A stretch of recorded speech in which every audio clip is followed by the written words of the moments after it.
What's up, ladies and gentlemen? I'm back with another album review, and today I'm talking about an album you might have heard of. It's Thriller by an artist called Michael Jackson. No, I'm just kidding. Everybody knows this album, right?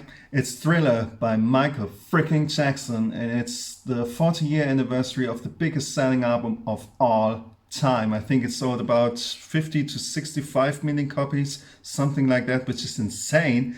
But not only that, it's also one of the most influential albums of all time.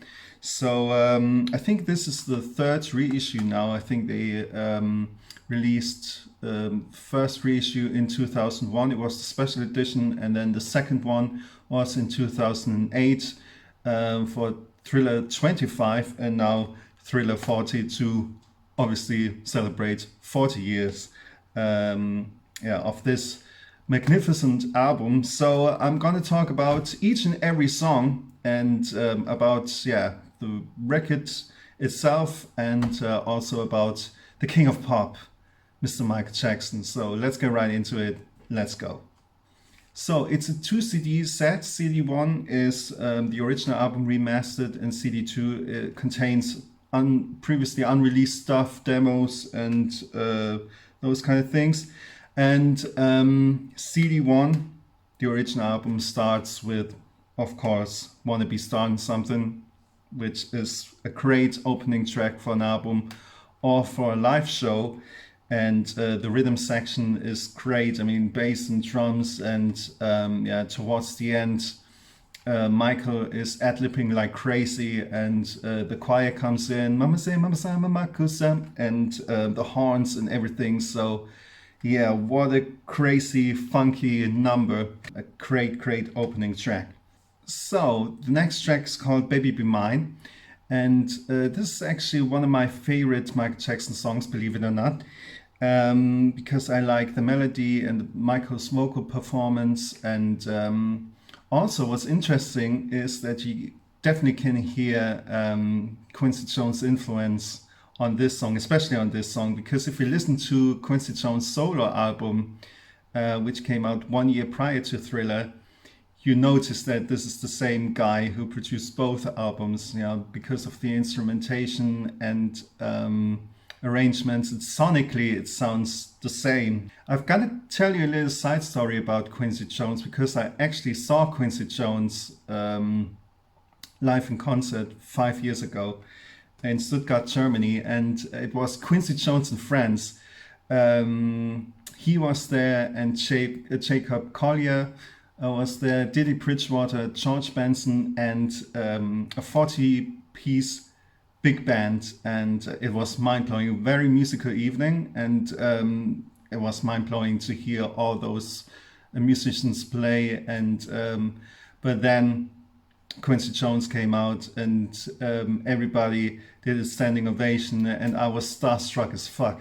I got to tell you that, because I looked at him and I thought, gosh, this is the man who produced Off the Wall, Thriller, and not only that, he did We Are the World, and he produced Frank Sinatra and Ray Charles, and one of the greatest producers of all time. And it was like seeing, I don't know, Steven Spielberg and James Cameron on one stage, so with all those musicians, George Benson, he played Gimme the Night, and it was fantastic, a fantastic evening.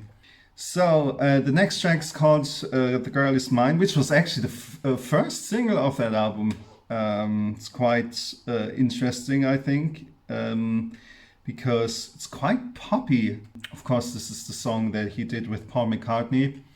It's a nice song. Two guys fighting over a girl. Some would say it's probably the weakest song on Thriller, compared to the big monster songs. But it's a great song anyway. So,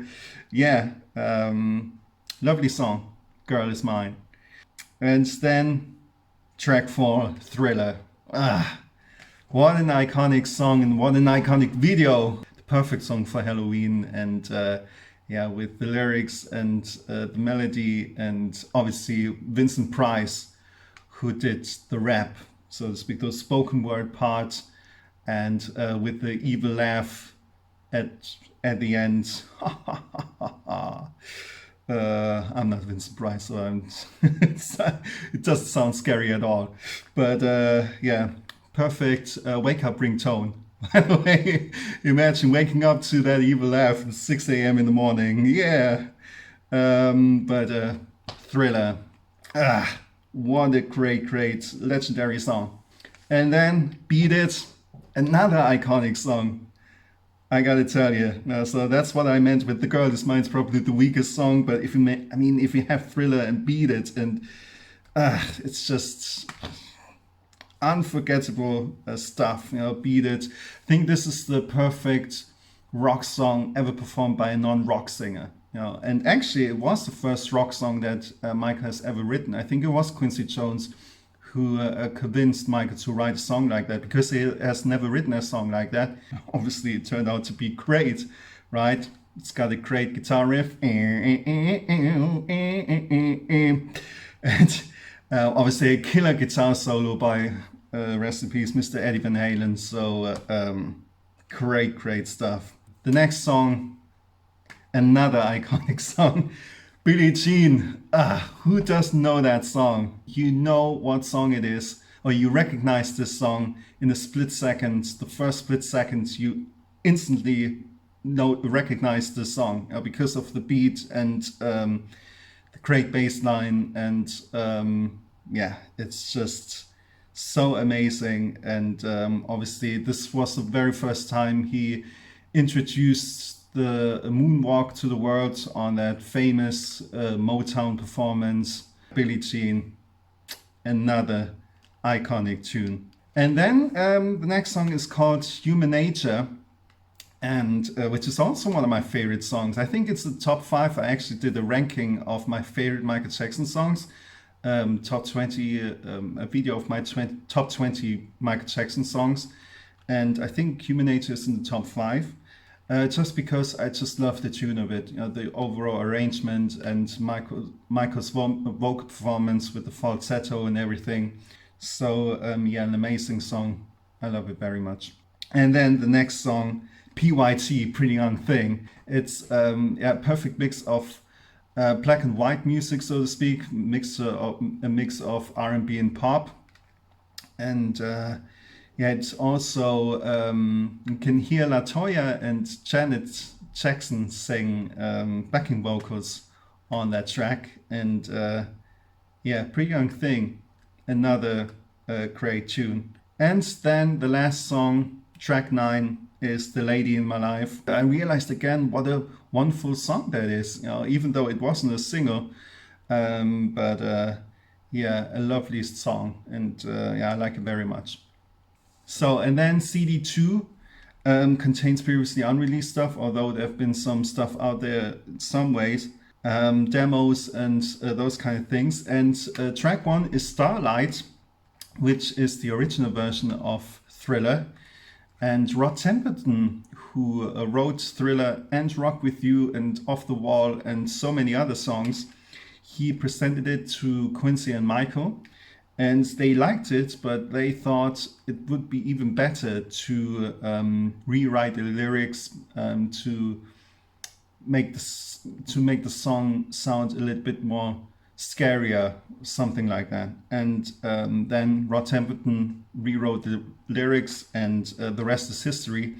But for me, in my opinion, Starlight phonetically sounds even better than Thriller, just that one word alone, because if you play it on the synthesizer, da-da, it's Starlight, it makes more sense, do you know what I mean? So but it's Starlight, if you listen to that version, it sounds like a post-disco song, but obviously the way it turned out, Thriller, the song itself, yeah, sounds more unique, and it's a legendary song, right? So, and then the next track is called Got the Hearts Demo. And this was previously released before. It was on the King of Pop compilation album. And the King of Pop compilation album was the album to celebrate Michael's 50th birthday in 2008. And I think at least here in Germany there was a voting which songs should be on the album, on the 2 CD set. But I think Got a Hot could have easily fit on Thriller, because if you think about it, Thriller has 9 songs and Off the Wall has 10. So those were different times with vinyl and so on. But so you couldn't fit that many songs on one album. But Got the Hot could have been a nice addition to the final cut. So yeah, but for any reason decided not to include this. But yeah, a nice track anyway. And then the next track is called Who Do You Know? It was considered to be included on the Thriller album, but it didn't make the final cut. And then Michael thought about doing this song for the Jackson's Victory album. And but it didn't make the final cut either. But if you listen to that song, it really sounds like more of a group song with the vocal harmonies and so on. So it sounds pretty much like could have also been a Boyz II Men song. And then the next track is called Carousel. This was actually written by Michael Sembello, who had a huge hit with Maniac, was the soundtrack for the Flashdance movie. It was almost did make the final cut on the Thriller album, but then Human Nature was discovered, and yeah, Carousel wasn't included after that. So, and then the next song is called Behind the Mask. This is the song that you can hear on the Michael album. Yeah, it's the Mike's Mix demo, and yeah, it's not really one of my favorites, but I think it's nice to hear some of the demo stuff. So it's just interesting to see or to hear the difference from the demo to the version that ended up on the Michael album. And then the next track is called Can't Get Out of the Rain. And this is actually one of my favorites. It's so funky, and yeah, this wasn't really included, or it wasn't really intended to be on the Thriller album, although it was a B-side for The Girl Is Mine. In my opinion, it's too good to be a B-side.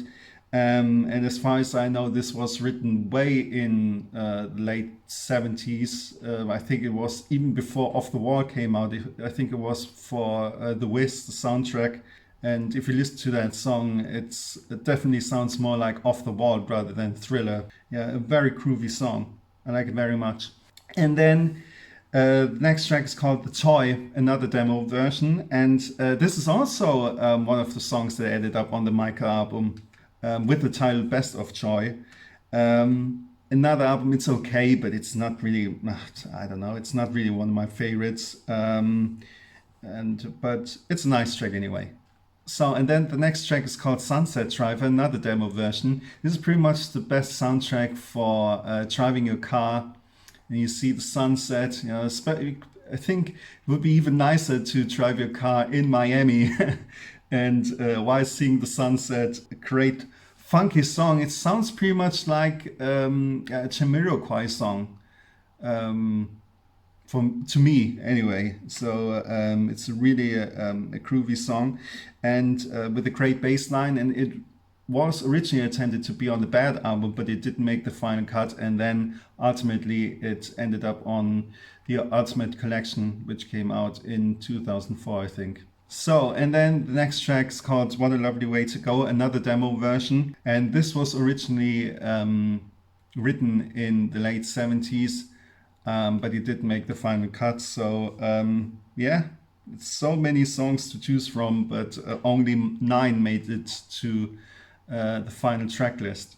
And then the last track of CD2 is called She's Trouble. It's one of the songs that Michael didn't write, and the songwriters offered it to Quincy and Michael demoed it, but it didn't make the final cut.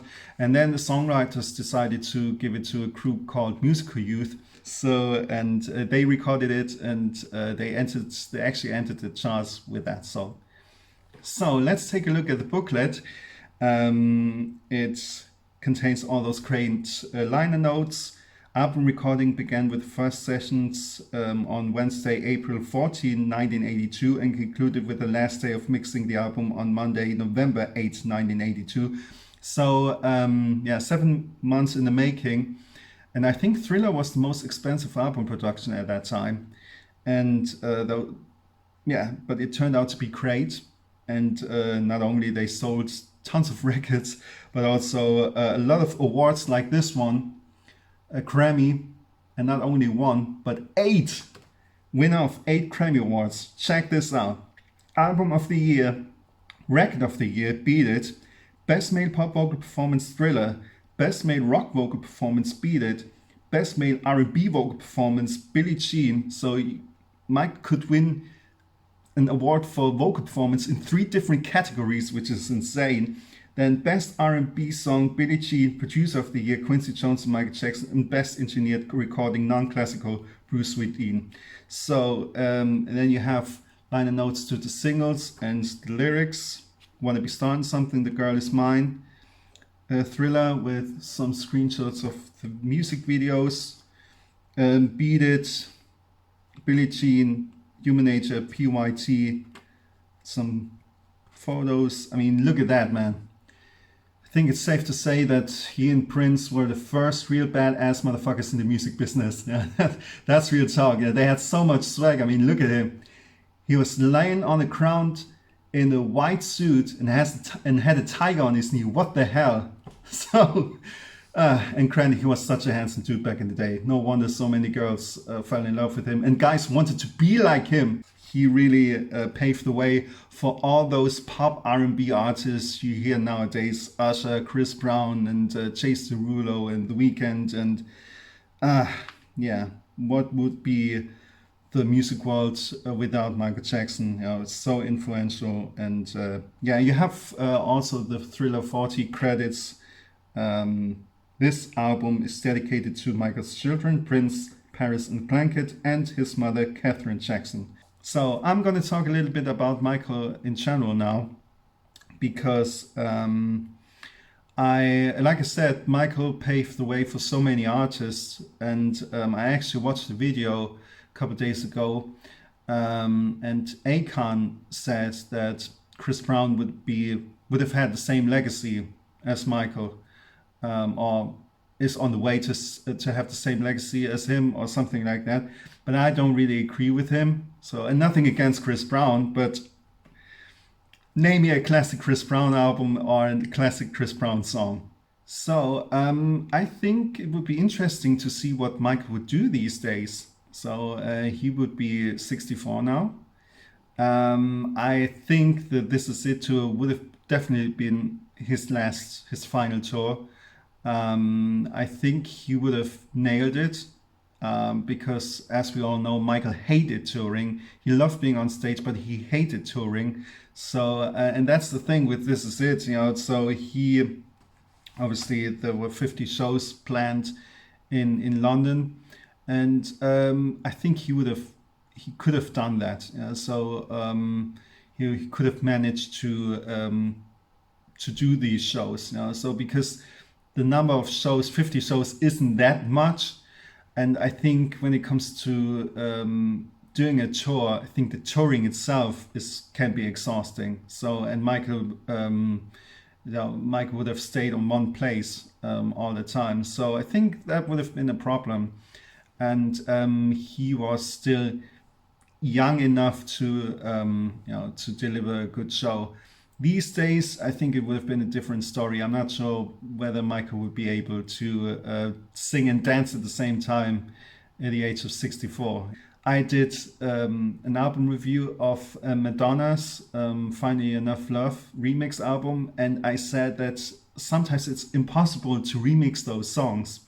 So, and that's the same with Michael. If you listen to Billie Jean or those kind of songs, it's impossible to remix them because you need all those elements that make those songs so iconic, and that's the same way with Michael's performances. Because if you have a song like Billie Jean, you expect Michael to do the moonwalk. You expect Michael, when it comes to Smooth Criminal, you expect Michael to do the lean. and I don't think he would be able to still do that, at in his mid 60s, because let's face it, none of us getting any younger. So I think Michael would do stuff behind the scenes these days. So I think I can imagine him doing that.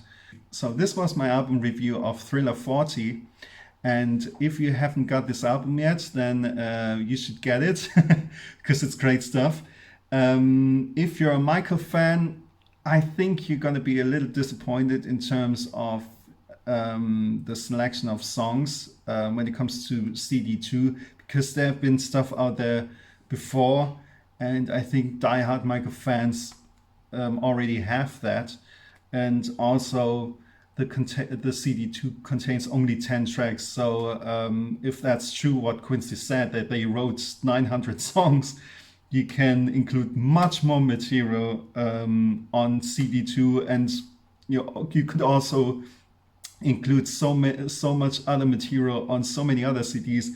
But I'm convinced that there will be a 50th anniversary of Thriller, and then we have another collection of songs. So that's the thing. I think they hold it back and wait for another moment to release all those stuff, because 10 tracks isn't that much. So 10 tracks when it comes to previously unreleased stuff. So yeah, I'm sure there will be a lot more to come.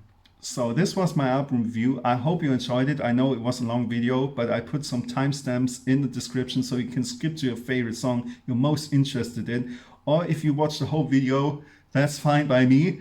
And if you liked it, you can give it a like, or I would be much more interested to see a comment actually. So if you have something constructive to say, because that's what I'm always interested in, to read your comments and to have a discussion about one album. Yeah, if you like my video or my channel or whatever, then subscribe. So you know all the options, right? So thanks for watching, ladies and gentlemen. Bye.